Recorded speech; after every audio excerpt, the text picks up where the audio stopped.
আমি এখন আপনাদের একটা ভুতুড়ে গল্প শোনাবো।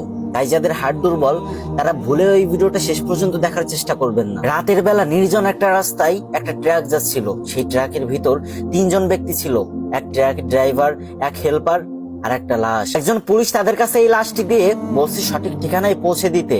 গভীর রাত, ট্রাক চলতেছে, হঠাৎ করে সামনে একটা দোকান দেখা গেল, চায়ের দোকান। ড্রাইভার আর হেল্পার ট্রাকের সামনে বসেছিল আর পিছনে ছিল সেই মরা লাশ। এদিকে দোকানের পাশে একটা ছেলে দাঁড়িয়ে ছিল ঢাকা যাবে বলে, কিন্তু তার কাছে পর্যাপ্ত পরিমাণ ভাড়া ছিল না।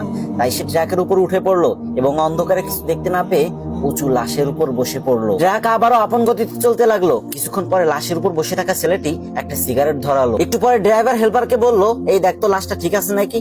তারপর যখন হেল্পার পিছনের দিকে তাকালো তখন সে দেখতে পেলো অন্ধকারে বিড়ির আগুন উঠানামা করতেছে। এটা দেখে তো হেল্পারের মাথা ঘুরে গেল আর ড্রাইভারকে বলতে লাগলো, উস্তাদ গাড়ি থামান, দেখেন লাশে উঠে বয়ে বয়ে বিড়ি টানতেছে। ড্রাইভার পিছনে তাকিয়ে দেখে ঘটনা সত্য।